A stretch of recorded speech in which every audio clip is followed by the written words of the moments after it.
Yes, welcome everyone to Cannabis News. I'm your host, Joe Klare. It's October 22nd, 2019. The show, as always, is presented by the Marijuana Times.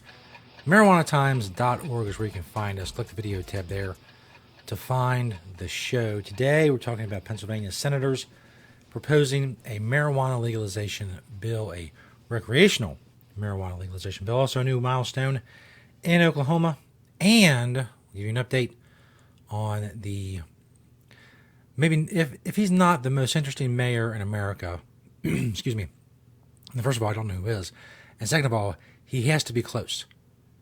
Give you an update on that. All of that coming up. But first, of course, Cannabis News is brought to you by NatureSide, nature-side.com, and their organic, all-natural pesticides grow safe and poison-free with NatureSide. Don't use harmful chemicals. Don't use banned pesticides on what you're growing. Do better.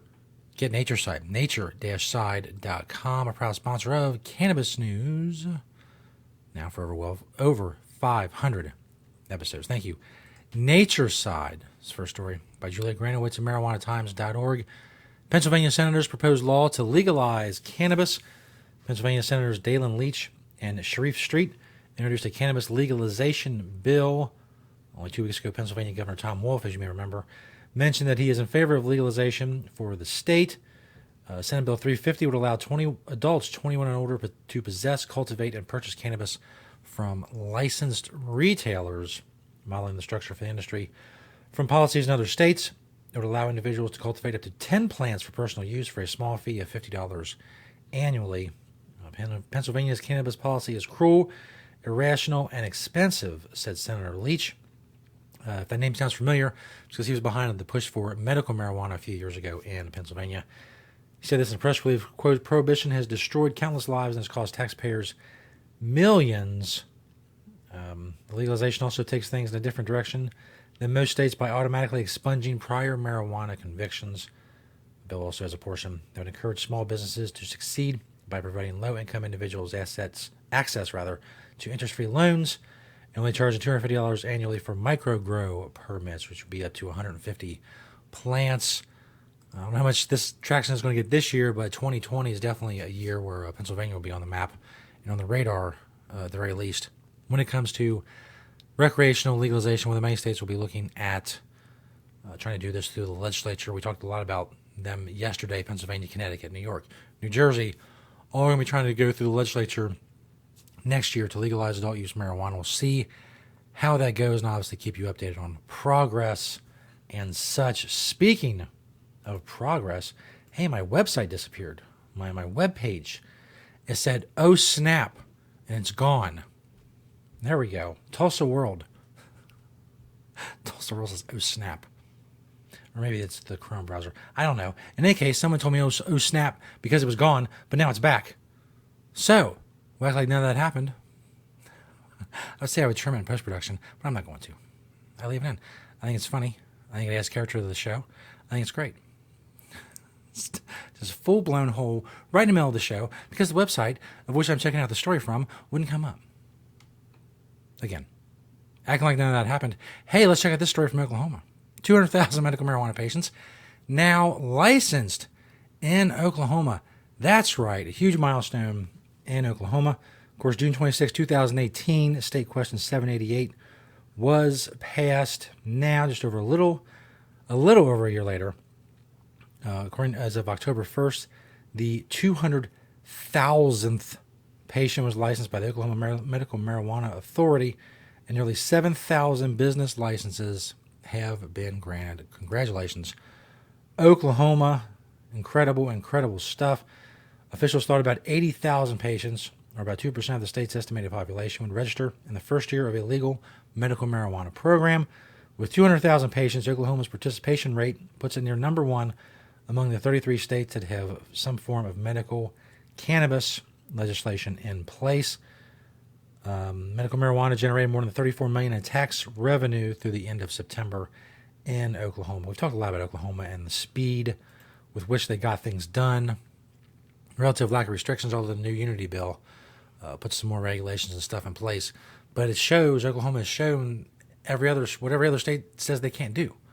A quick implementation of medical marijuana, get people register, get them licensed, get stores open, get people buying medicine.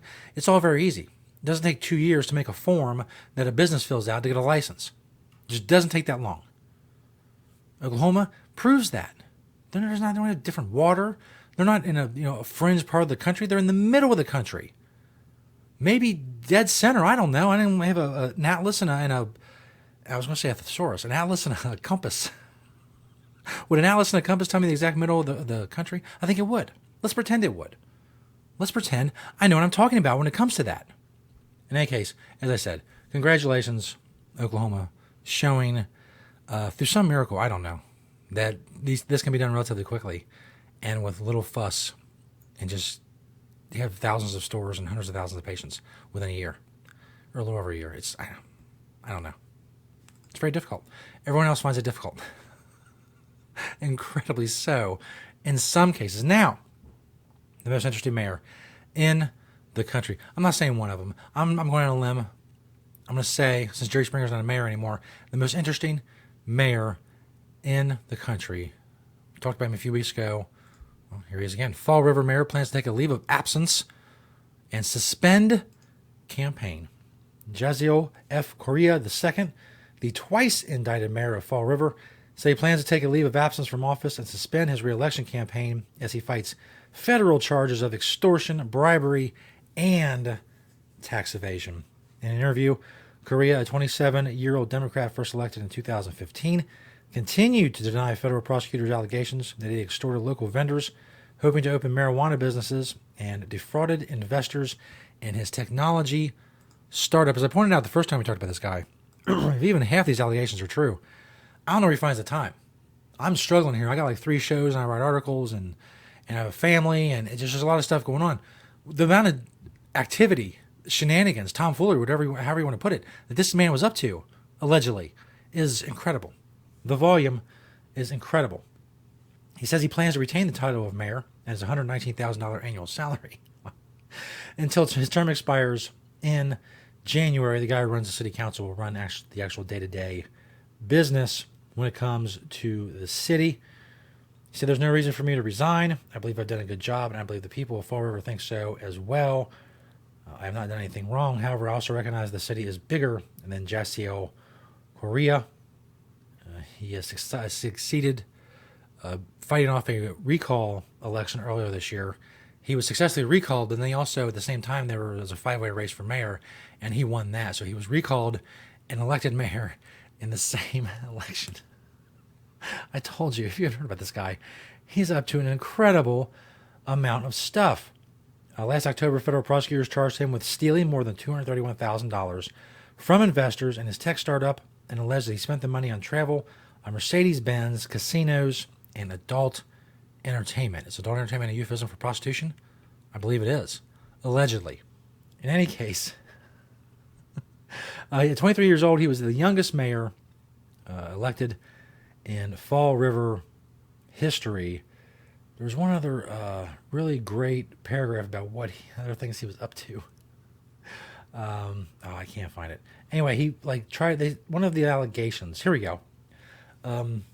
Last month, federal prosecutors charged him in a second criminal case. This time, they alleged he extorted marijuana vendors for hundreds of thousands of dollars, shook down a building owner for cash and a Rolex watch, and demanded that his chief of staff give him half of her salary.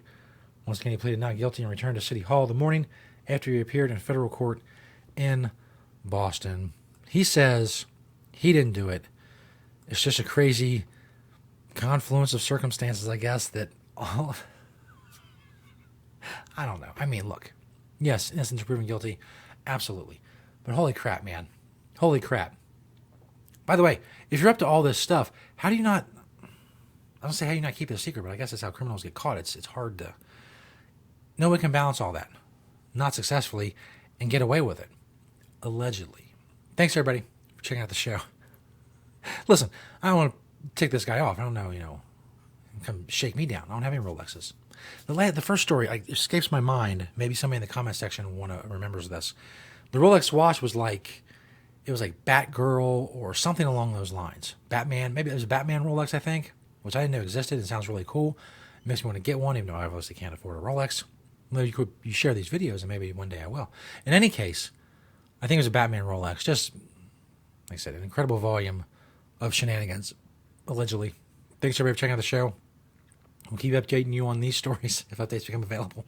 And more. We're here 5 days a week on Cannabis News. Thank you for watching and listening, sharing, liking, commenting, all that stuff. Thank you to Natureside, nature-side.com, and their organic all-natural pesticides. And thanks to all of you for watching and listening today and spreading the truth about cannabis. We'll see you next time right here on Cannabis News.